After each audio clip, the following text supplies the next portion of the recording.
What is the number one skill for the future? I get this question a lot. Is it AI? Is it coding? Is it prompt engineering? Is it data science? And my answer to that question usually surprises people, because my answer is not a technical skill, but a human skill, a skill you and I were born with, a skill that has helped not just you and I, but also humanity as a whole to emerge stronger from every setback. And this skill, my friends, is adaptability, the ability to adjust, to learn, to bend without breaking, to be able to stretch and not snap, the ability to say, okay, the plan has changed, now what? And in this video, we'll talk about adaptability, and the 5 tips that I'm sharing with you in the Skills of the Future video are not from any textbook theoretical perspective. Adaptability, my friends, has been my closest friend over the years. When nobody else stood by me, this friend was right next to me, and it's called adaptability. Whether it was living and working in 5 different countries, whether it was returning back to India in 2007 and starting all over again, or whether when COVID happened and the whole world came to a standstill, my entire profession just stopped overnight. Large conferences were cancelled, we had nothing on the calendar, ballrooms were empty, airports went silent. Even my favorite airline, of which I was a proud platinum member, was now dead, and so were all my frequent flyer miles with it. So, moral of the story, if you're collecting frequent flyer miles or loyalty points, use them. But I was used to standing on big stages, looking into the eyes of thousands of people and cracking a joke and hearing them laugh, asking questions, feeling the energy in the room, and having a lot of fun in the process. And suddenly, I was standing in front of blank screens. No audience, no claps, no reactions, no interaction, no smiles, just the huge studio lights staring at me and the blank little boxes on the Zoom or the Microsoft Teams with cameras off. This was my new life when COVID happened. And for somebody who thrived on live feedback, it was very scary, very uncomfortable, and very strange. I had 2 simple choices: sit and complain and mumble and grumble about it, or say, okay, this is a new reality. Let me learn. What do I need to change here? So I started learning, my friends, and I started experimenting and using new equipment, kind of the one that we're using today. And we started doing virtual keynotes. And I'm happy to say we did plenty of them during those 2 years. And we got better with every virtual speaking engagement. Basketball coach Lon Kruger said, prepare for every game like you just lost your last one. Prepare for every game like you just lost your last one. This was our mantra during those days. With every virtual speaking engagement, we strive to be a little bit better. We were adapting with all the tech, all these settings and everything. We also launched podcasts during that time. And yours sincerely, learned how to talk to a camera as if I'm speaking to one person sitting right in front of me. It was not natural to me before, but it is now. Of course, I felt awkward. Of course, it was very tough. Of course, things went wrong. I remember one specific interesting incident right here in this particular office, in this setting of the studio. I was delivering an orientation talk to 3,000 students of a university in North India. And they were also live broadcasting it on YouTube and Facebook, and everything seemed perfect until we went and watched the live stream later. I was sounding like a chipmunk on helium. Something with the audio settings was wrong, and we learned this only after the session had ended. It was embarrassing, but guess what? We learned a lot through that process. We improved. Our guiding force during that time was an affirmation that I'd like to share with you. We will grow through whatever we go through. We will grow through whatever we go through. I want you to type that in the comments, please. I will grow through whatever I go through. And it's because of that particular challenging phase that I'm able to stand here today in front of you and speak into this camera, still feeling deeply connected with every single one of you who's watching. Every bit of that discomfort, of that adaptation we had to do, has made me richer and stronger and more agile. So the question then arises, why include adaptability as a key future skill? It's important that I share with you some background. It's because we are still largely operating from a factory era mindset. Most of us are still working with the factory era mindset in the age of AI.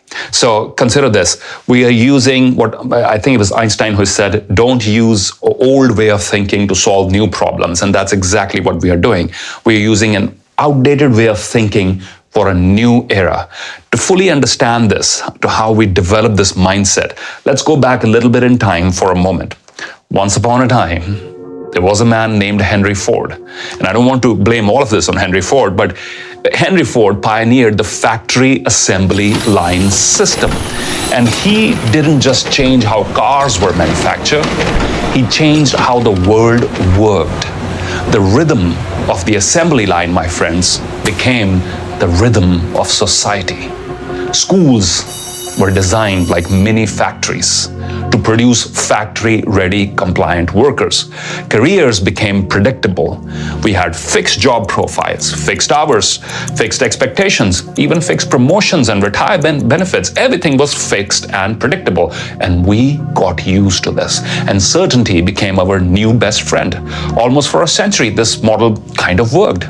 You studied, you got a job, you stayed in that job for the rest of your life. You retired into a simple, stable, certain life. But here's the problem. That world, that simple, stable world does not exist anymore. Today, the AI era is not just knocking on the door, it's already in the room, sitting on your laptop, replying to your emails, making bookings on your behalf, maybe even helping you write your presentations and social media posts. I don't know, it's penetrating everything. Jobs are being reinvented in months, not just decades. Skills go out of fashion faster than smartphones. Entire industries are being reshaped while we are busy scrolling Instagram. That's the speed of change. And we cannot afford to stand still. The World Economic Forum estimates more than half of all workers will need significant reskilling just to stay relevant. More than 50% of everybody who's working right now will need to reskill and upgrade their skills in order to stay relevant. Millions of roles will disappear. At the same time, millions new roles will emerge. I'm not predicting that millions of jobs are going to disappear forever and nothing will come to replace it. I'm saying roles will disappear and new ones will be created. So the real question is not, will there be jobs? The real question is, will you and I adapt fast enough for the new jobs that exist? Even AI leaders like Mustafa Suleyman have said that their central worry is not mass unemployment. Their central worry is whether human beings will be able to adapt and change fast enough or not to the space of change. And yet, many of us, my friends, are still walking around with the outdated factory-era mindset, still chasing certainty in a world that is now built on constant change, and that is dangerous. Look, I'm not trying to scare you here. Well, maybe just a little. Fear is good, it wakes you up. But I'm mainly here with good news, and the good news is this. You were born adaptable. You weren't born knowing how to walk, and yet you learned it. You pulled yourself up, you fell, you cried, you tried again and adapted. You weren't born speaking any particular language. You babbled, you listened, you mispronounced, somebody corrected you, you tried again, you adapted. You adapted from having no phones, I mean, not you, but my generation, no phones to landlines, to number please, to Nokia, to smartphones. We adapted from analog watches to digital watches that tell you everything from your heartbeat to your steps to your sleep. Our parents adapted from writing letters to the WhatsApp university, which everybody is busy on these days. So adaptability, my friends, is not something that we have to develop. It's an existing built-in feature. But somewhere along the way, we were trained to believe there is only one right script. There's only one right way to live. One right career or a few right careers, one right definition of success, money, fame, etc. And when life didn't follow that script, we all panicked. And that's the world we were used to. Physicist Stephen Hawking once said, intelligence is the ability to adapt to change. I want you to type that if you're in the comments. If you're a serious student of future skills, this is worth its weight in gold. Intelligence is the ability not to score high marks on a test. Intelligence is the ability to adapt to change. And the ability to adapt to change is a muscle which can be trained. That is the good news. Think of adaptability like a rubber band, all right? Think of adaptability like a rubber band. A used rubber band stretches easily. A neglected one that's been lying around, this is a neglected one, it's a stretching band for exercise that my team does not use a lot. So it's been lying around and it hasn't been stretched.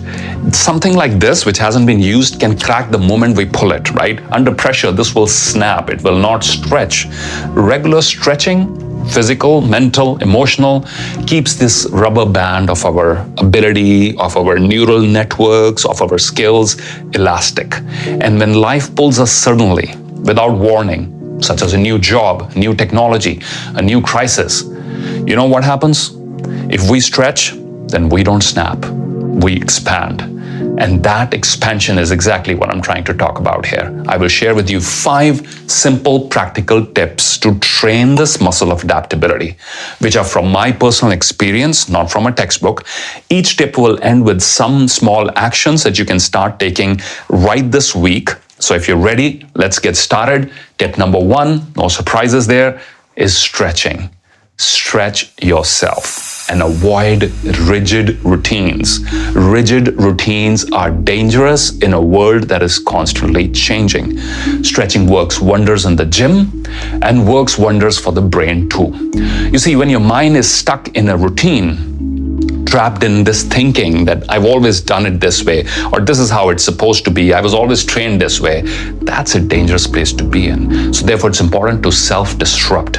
I'm not asking you to touch your toes every day. I mean, you can do that if you like. If you stretch the body, the mind stretches also. I'm asking you to stretch yourself mentally, emotionally, spiritually, intellectually, as well as physically. Disrupt your routine a little. Disrupt your thought process. Maybe start your workday a little bit differently than you do every day. What you want to do is stop doing things mindlessly and bring more intention and mindfulness into your day. What I want you to do is to embrace the chaos. Accept the fact that change is the new norm. To be able to look at the storm of life and uncertainty and say, bring it on. I'm ready for the surprises today.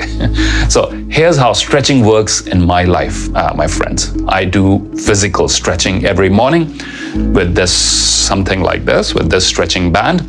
And I could maybe, it's great. It's a great tool.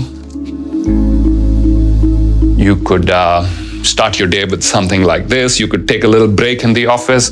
This is excellent. And this sort of physical stretching wakes up your mind also, and it's a great start to the day. And I'm a huge believer in the mind-body connection also.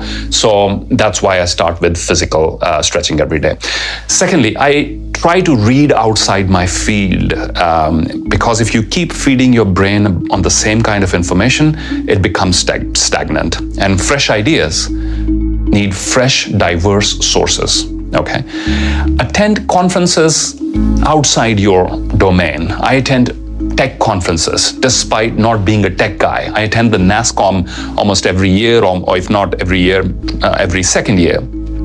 And I often walk into that conference room feeling like the least knowledgeable person about what's happening with blockchain or AI or artificial general intelligence. And that is exactly what takes me there. This sort of discomfort is a great teacher, and I get to meet great people also. I also sign up for executive courses. I've been to pretty much all of the IIM executive courses in this country, all the way from Bangalore to Lucknow and Ahmedabad. That little tension when you sign up for a new course, when you're starting something new, that is intellectual stretching in action. And one of my favorite stretching activities is talking and listening to young people who have a different view of the world, a fresh view of the world. Gen Zs, Gen Alpha, their thinking sometimes challenges everything we know. And that, my friends, stretches your worldview a little bit more. So here are a few suggestions. Stretch your routine, change your route to work perhaps, sit in a different seat in the class, switch the order of tasks you're doing. Every tiny disruption wakes up your brain. Stretch your learning. read about a topic that is unrelated to your field, listen to a podcast that is of an entirely different culture, learn a new tool, a software tool. 11 Labs was a tool that I knew would be useful and we could use it in a lot of different ways, but I was avoiding it. So once I got into it, my brain was stretched and I felt all the better about myself after finishing. So there's a new skill added to my skill set now. Read a book outside your genre. These are some things you can do, and stretch your connections. This week, talk to someone who's way younger than you or someone way older than you. Some of my best friends are way older than me. They're in their early 70s. Or talk to someone from another department if you're working in a company, another industry or a background. Listen, if you don't stretch, your world shrinks. And if you stretch regularly, it expands. And that expansion is the true essence of what I'm trying to teach you here through this video. All right, tip number 2, my friends, in becoming more adaptable in this changing world is adopting the beginner's mind. In Japanese, they call it Shoshin. And this is from the Japanese samurai tradition, the beginner's mind. You see, one of the biggest dangers in times of rapid change is not ignorance. It's too much expertise. Ignorance is not the biggest dangers. I mean, we have knowledge available at our fingertips now. It's too much of expertise can be dangerous. You see, when you're an expert, you have a track record. You've studied, you've delivered results, you have a reputation, and slowly you start to believe, I've seen it all. I know how this works. And that's where the danger lies. In a world changing this fast, the moment you think, I know it all, is the moment you stop learning. The moment you think, oh, I have a reputation to protect and I should not be taking any risks, that's the moment you stop learning. I love this concept from Japanese Zen Buddhism called Shoshin, the beginner's mind. And what this means is having an attitude of openness, eagerness, and lack of preconceptions when studying or working, even at an advanced level, just as a beginner would. In simpler words, it means you are an expert. You have the knowledge, the ideas, the background, the years of an expert, but you have the humility of a beginner. You don't allow that extra baggage to come in and interfere in your learning today. Zen teacher Shunryu Suzuki put it perfectly. He wrote, in the beginner's mind, there are many possibilities. In the expert's mind, there are a few. And I want you to type this in the comments, please. In the beginner's mind, there are many possibilities because everything is fresh and new. In the expert's mind, there are a few. And that's what we need in this changing era, my friends. The beginner's mind and minds with multiple possibilities, okay? You see, expertise can narrow your vision. It's the beginner's mind that opens it up again. And even leadership research echoes this. In Good to Great, Jim Collins talks about the level 5 leaders, those who combine strong professional will with deep humility. That's level 5 leadership, according to Jim Collins, combining strong professional will with deep humility. The ego says, I know. Humility says, I'm still learning. I'm still a work in progress. Ego says, I'm perfect. Humility says, I'm a work in progress. Humility is what keeps you adaptable. Of course, now, I don't have anything against expertise or experts or experience. There are moments when you need that certainty, that surety of an expert. If you're a surgeon in the middle of a heart surgery, it's not the best time to experiment. If you're a general fighting a war and you know how to tackle that situation, that's probably not the best moment to experiment. It's a good moment to bank on your experience, on your muscle memory. Maybe imagination will help there too.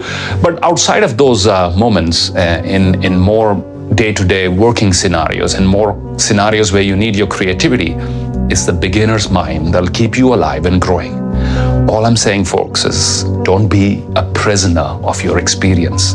Don't be a prisoner of your expertise, of your qualifications, of your titles, right? These are great things to possess. But if your imagination and creativity are being limited by these, that's a risky place to be in. And the beginner's mind can help you break out of that prison. So here are a few suggestions. Number 1, Ask a childlike question every day. You see, children ask simple questions that expose deep truths, and we can do the same. Every day, ask yourself, why do we do it this way? What if the opposite were true? What if a different way of doing this existed? If we were to start today from scratch, how would we design this? A single childlike question like that can break years of adult rigidity. One of my next tips is to take a beginner's walk, right? You've all heard the term deja vu, and I'm going to introduce a new term today. It's called Vuja Day. Vuja Day is the opposite of deja vu. Deja vu is about having this feeling that I've seen this before. Vuja Day is about deliberately choosing to see something that you've seen every day, but to see it in a way as if it's the first time, to pretend that you're seeing everything the first time and notice the details, the way people work, the tools they use, the inefficiencies that exist, or the creative ideas that might be hiding in plain sight. You see, the beginner's mind is basically fresh eyes on an old world. You can't get a new world every single day. You can't be in a new workplace every single day, right? So what you can do is have fresh eyes on an old world. The beginner's mind is not about feeling less knowledgeable or less confident. It's about choosing curiosity over ego, choosing questions over assumptions, choosing freshness over familiarity. And the more you practice it, the more agile and adaptable you become, not just at your workplace, but also in your way of thinking and in your way of being. So that, my friends,